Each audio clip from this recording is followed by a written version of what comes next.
नमस्कार दोस्तों, स्वागत है आपका हमारे चैनल में। तो आज हम पढ़ेंगे कोरिलेशन के बारे में।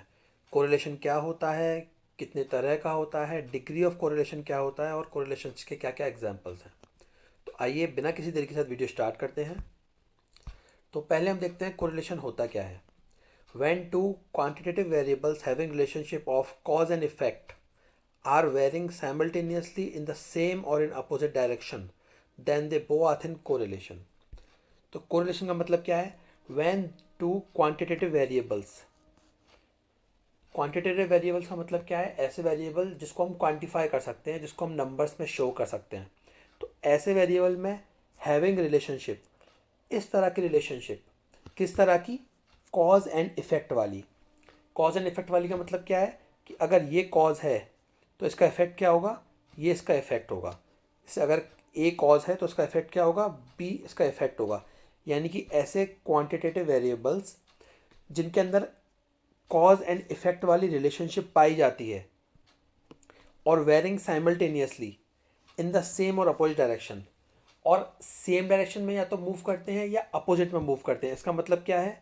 यानी अगर एक बढ़ रहा है तो दूसरा या तो बढ़ेगा, तो ये तो हो गया सेम डायरेक्शन, और एक अगर बढ़ रहा है तो दूसरा कम होगा, ये हो गया अपोजिट डायरेक्शन, राइट। तो सेम और in opposite direction, then both are in correlation. तो कोरिलेशन का बेसिकली मतलब क्या हो गया? इस तरह के दो क्वांटिटेटिव वेरिएबल्स जिनमें कॉज या इफेक्ट का रिलेशनशिप हो सेम डायरेक्शन में, यानी कि एक बढ़े तो दूसरा भी बढ़े, या अपोजिट डायरेक्शन में, यानी एक बढ़े तो दूसरा कम हो जाए, इसको हम क्या बोल देते हैं? कोरिलेशन। चलिए एग्जांपल देखते हैं, उससे आपको समझ में आ जाएगा। तो पहले हम टाइप ऑफ कोरिलेशन देखते हैं। टाइप ऑफ कोरिलेशन क्या है? बेसिकली थ्री टाइप्स के कोरिलेशन हम मानते हैं: positive and negative correlation, linear and curvilinear correlation, और तीसरा है simple, multiple and partial correlation. अब इन तीनों के बारे में हम पढ़ते हैं और साथ साथ एग्जांपल्स भी देखते जाते हैं, राइट। तो पहले हम देखते हैं पॉजिटिव कोरिलेशन। तो पॉजिटिव कोरिलेशन का किसको बोलेंगे?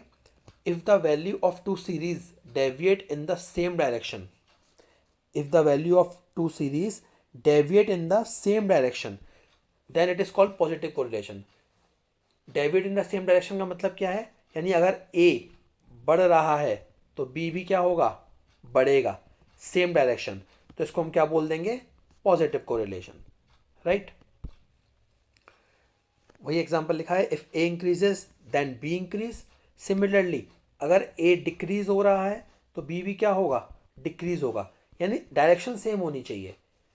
अगर बढ़ रहा है तो बढ़ना, दोनों बढ़ने चाहिए। अगर डिक्रीज हो रहा है तो दोनों डिक्रीज होने चाहिए, डायरेक्शन सेम होनी चाहिए। तो उसको हम क्या बोल देंगे? Positive correlation. एग्जाम्पल क्या है? Age of husband and wife. Husband की एज बढ़ेगी तो ऑब्वियसली वाइफ की एज भी बढ़ेगी, क्योंकि ये तो ऐसा फैक्टर है जिसको हम चेंज कर ही नहीं सकते। तो ये क्या हो जाएगा? Positive correlation. दूसरा एग्जाम्पल क्या ले सकते हैं? Light and temperature. Light and temperature का मतलब क्या हो गया? जैसे जैसे हम लाइट इंक्रीज करते जाते हैं टेम्परेचर भी क्या होता है? इंक्रीज होता है। तो ये दोनों किस में आ गए?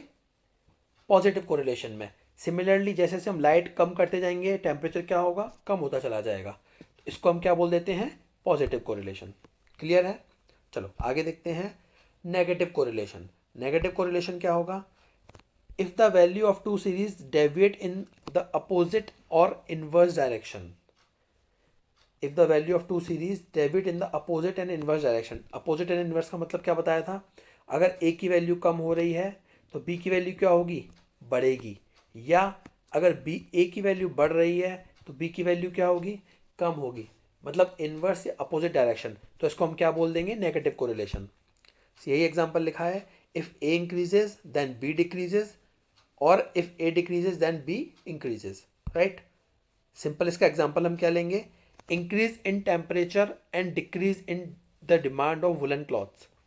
जैसे जैसे टेम्परेचर बढ़ता जाता है, मतलब सर्दी कम होती जाती है, गर्मियाँ आती जाती हैं, तो डिमांड क्या होती है? ऊनी कपड़ों की कम होती जाती है। तो ये क्या हो गया? नेगेटिव कोरिलेशन हो गया। बोलते ना, ऑफ सीजन हो गया। इसी तरह आप एसी का एग्जांपल ले लो। जैसे जैसे टेम्परेचर कम होता जाएगा, यानी सर्दियाँ आती जाएंगी, एसी की डिमांड क्या होती जाएगी? कम होती जाएगी। एसी या कूलर की डिमांड कम होती जाएगी। तो वो भी क्या है? नेगेटिव कोरिलेशन है। क्लियर है? चलो आगे देखते हैं। लीनियर कोरिलेशन क्या होता है?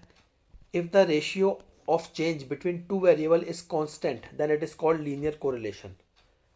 If the ratio of change यानी कि जो चेंज का रेशियो है वो कांस्टेंट होना चाहिए दो वेरिएबल के बीच में, तो उसको हम बोलते हैं लीनियर कोरिलेशन। चलो एग्जांपल से देखते हैं। सिंपल एग्जांपल दिया हुआ है, if 8% increase in price each time the demand decreases bye 4%। अगर ए का प्राइस 8% इंक्रीज होता है तो इसकी डिमांड में 4% की कमी होती है। अब इसका क्या मतलब है? कांस्टेंट है, यानी कि हर 8% इंक्रीज में इसकी डिमांड में 4% की कमी होगी। तो उसका रेशियो क्या आएगा? इसका रेशियो आ जाएगा 8% इंक्रीज होने में 4% डिमांड डिक्रीज हो रही है, यानी कि रेशियो हमने मान लिया 2, राइट। अब अगर हम 16% इंक्रीज करें तो डिमांड में कितना चेंज आएगा? 8%। तब भी रेशियो क्या है? 2। यानी हर केस में रेशियो क्या आ रहा है? कांस्टेंट। यही लिखा हुआ है, the ratio between two variables are constant. तो इसको हम क्या बोलेंगे? Linear correlation, right. इसका ग्राफ बनाएंगे, सिंपल नाम से पता पड़ा लीनियर, तो सिंपल एक स्ट्रेट लाइन आएगी, इसको हम बोल देंगे linear correlation. Curvilinear correlation क्या होता है?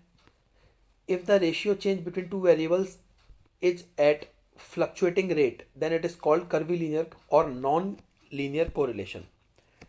अगर रेशियो में जो चेंज हो रहा है वो फ्लक्चुएटिंग रेट है, यानी यहाँ पे क्या था? कांस्टेंट था, तो हमने लीनियर कोरिलेशन बोला। अब यहाँ पे कांस्टेंट नहीं है, फ्लक्चुएटिंग रेट है, तो क्या हो जाएगा? कर्वी लीनियर या नॉन लीनियर, राइट। जैसे कि if 8% increase in the price the demand decreases from 4% to 16%। अगर 8% प्राइस इंक्रीज करेंगे तो डिमांड कितनी डिक्रीज होगी? 4% टू 16%। यानी कितनी भी हो सकती है? 5%, 6%, 7, 8, 9, 10, 4 से लेकर 16 के बीच में कितनी भी हो सकती है, यानी कोई फिक्स नहीं है, कांस्टेंट नहीं है। तो इसको हम क्या बोल देंगे? कर्वी लीनियर कोरिलेशन या नॉन लीनियर कोरिलेशन। क्लियर है? इसका ग्राफ लीनियर नहीं आएगा। सिंपल कोरिलेशन की बात करें, the correlation between two variable is known as simple correlation. अगर हम सिंपल कोरिलेशन बोले तो कोई किन्हीं भी दो वेरिएबल के बीच में जो रिलेशन होता है उसको हम कोरिलेशन बोल देते हैं, सिंपल कोरिलेशन बोल देते हैं। यानी दो वेरिएबल के बीच में जो भी कोरिलेशन आएगा उसको हम सिंपल कोरिलेशन बोलेंगे। मल्टीपल और पार्शियल कोरिलेशन क्या होगा? अब यहाँ सिंपल से आइडिया लगाइए, ये दो वेरिएबल के बीच में था तो सिंपल कोरिलेशन, दो से ज़्यादा होगा multiple correlation, right. If the correlation among more than two variable is known as either multiple और पार्शियल कोरिलेशन, राइट। अब मल्टीपल और पार्शियल में कैसे डिफरेंस करेंगे? एग्जाम्पल से देखते हैं। Relationship among rainfall, use of fertiliser and agri product. कितने वेरिएबल हो गए? पहला तो हो गया रेनफॉल, दूसरा हो गया यूज ऑफ फर्टिलाइजर्स, तीसरा हो गया एग्री प्रोडक्ट। 3 वेरिएबल हैं, यानी मोर देन 2 वेरिएबल्स, तो ये क्या हो जाएगा? Multiple correlation, right. एक और एग्जांपल देखते हैं, relationship between rainfall and agri product. ये किसके अंदर आएगा? ये पार्शियल कोरिलेशन में आएगा। अब ऐसा क्यों होगा?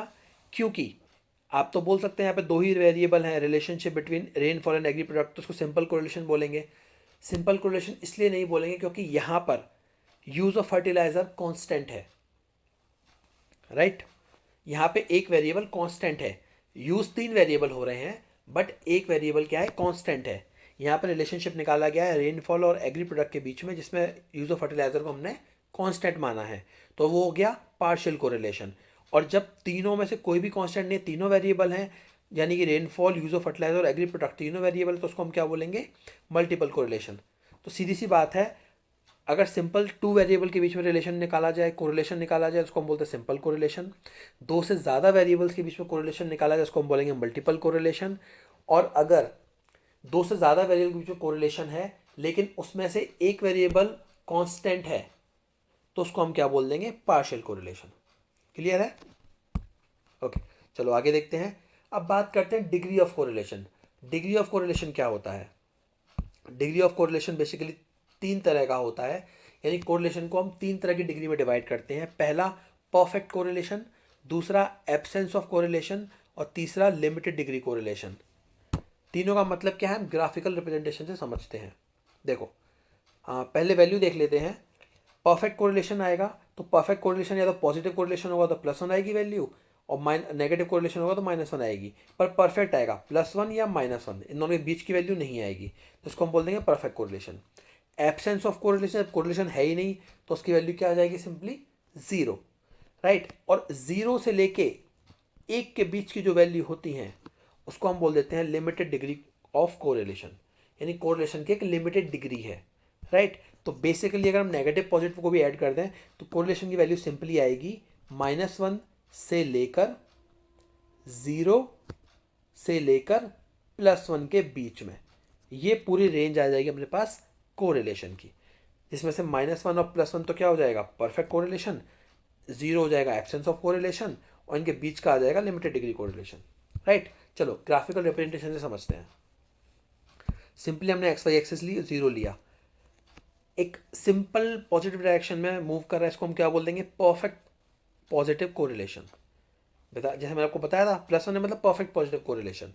सिमिलरली अगर हम -1 को प्लॉट करें तो इन्वर्स डायरेक्शन में आएगा, तो ये क्या हो जाएगा, परफेक्ट नेगेटिव कोरिलेशन, -1 वैल्यू।